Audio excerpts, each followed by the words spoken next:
Hi, I'm Father Jim Forson, and I'd like to share with you some reflections on the gospel of this 19th Sunday in Ordinary Time. You know, when I was a kid growing up here in LA in the 50s and the 60s, every house, if it had a TV, had one television, one, black and white. And we didn't have anywhere near the variety that exists today. But if living in LA, we were lucky because we had a lot of TV stations, 2, 4, 5, 7, 9, 11, and 13, 7 of them. Other parts of the country, like my grandma, she was living in Minnesota, they had 3 stations. That was it, and one of them was a farm station. So anyway, we had a lot to be able to watch. And whenever myself and my 2 sisters would sit down to decide what we were going to watch on TV, we voted on what to watch. And guess how the vote went? It was always 2-1. They never wanted to watch football, and I always got outvoted, and we watched, I don't know, My Friend Flicka, some dumb show about a horse or something. And I used to complain to them, and I would say, it's not fair, we always get to watch and do what you want to watch and do. I want to watch what I want to watch. And my sisters would say, no, it's democracy, majority rules. And when I was a kid, I didn't like democracy much. But I got, I would whine to them, and it's not fair. We always do what you want to do. And that childhood lament doesn't end with childhood. It follows us all our life long. And haven't we felt or heard others say things like, how come we always have to do what you want to do? And why do we watch what you want to watch? Or why do we go to the restaurants that you want to go to all the time? I want to do what I want to do. And how come we never get to do that? And that complaint about, I don't want to do what you want to do. I want to do what I want to do. And that struggle, that's what we hear in the gospel today. When Jesus is getting into it with the crowds who are getting into it with him.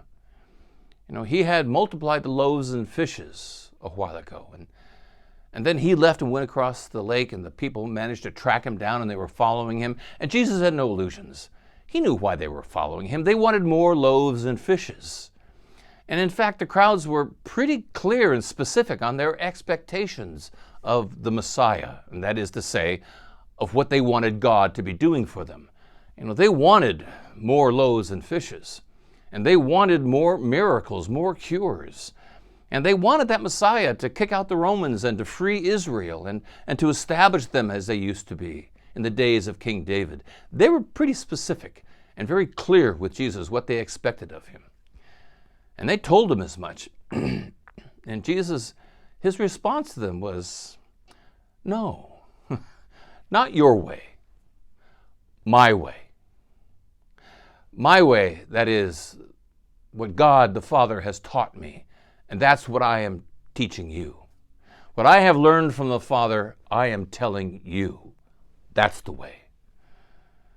And the people did not want to hear that at all. They didn't want to hear Jesus saying, it's not about loaves and fishes. It's not about just working miracles, and certainly not about kicking out the Romans. They don't want to hear that. And they responded angrily, as we hear in the gospel, saying, basically, who do you think you are? We know your father and mother. You're the son of Mary and Joseph. You're a carpenter's son. You're nobody big. Who are you to tell us what God's way is and what can and can't be done? And in this confrontation, Jesus, rather than softening it and telling them, a parable or giving an analogy or something that might make it go down easier, no, he doubled down on them. And he said to them, I am the way. I am the bread of life. That bread that your ancestors ate, the manna from heaven, they ate it and died.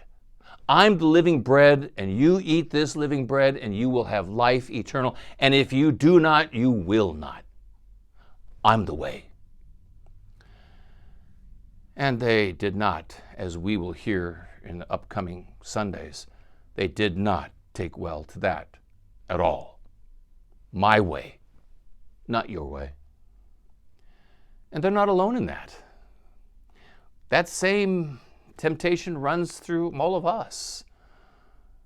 When it comes to our faith, how we follow Jesus, or in other words, how we understand God's will, that's easy for any of us to say, my way. I'll decide. And we hear that phrase, cafeteria Catholics. I kind of pick and choose what I'm going to believe, and I'll decide. When it comes to things as simple as going to Mass on Sunday, I'll decide if it's right or wrong.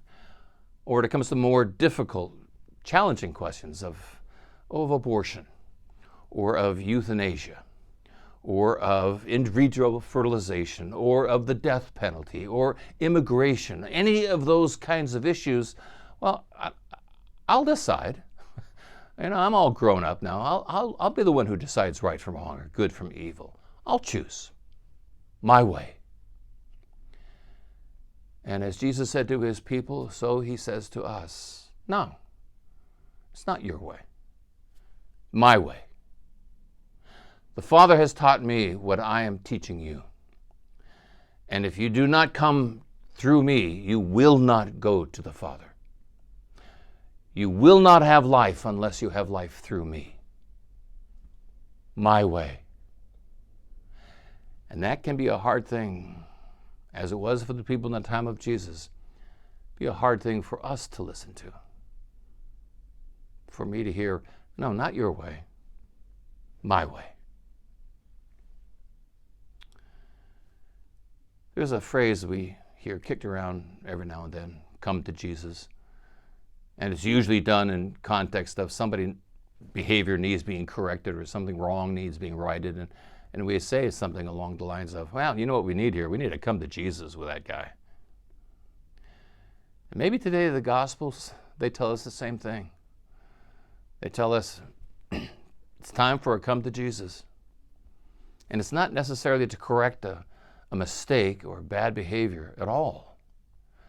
Maybe that come to Jesus is meant for us to be able to hear his will and hear his word, and then make the decision, as the people in his day had to do, if I'm going to follow him on his terms or not.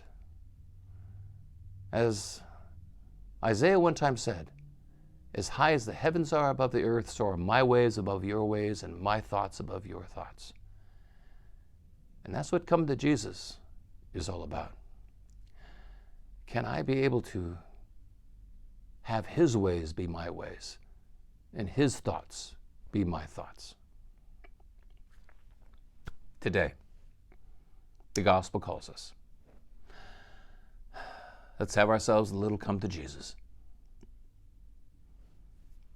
Amen. P.S. If we were to have a come to Jesus and to hear what he would say to us, what would he say? Well, what he might begin with is, will you carry the cross that I have given you to carry? Let's start with that.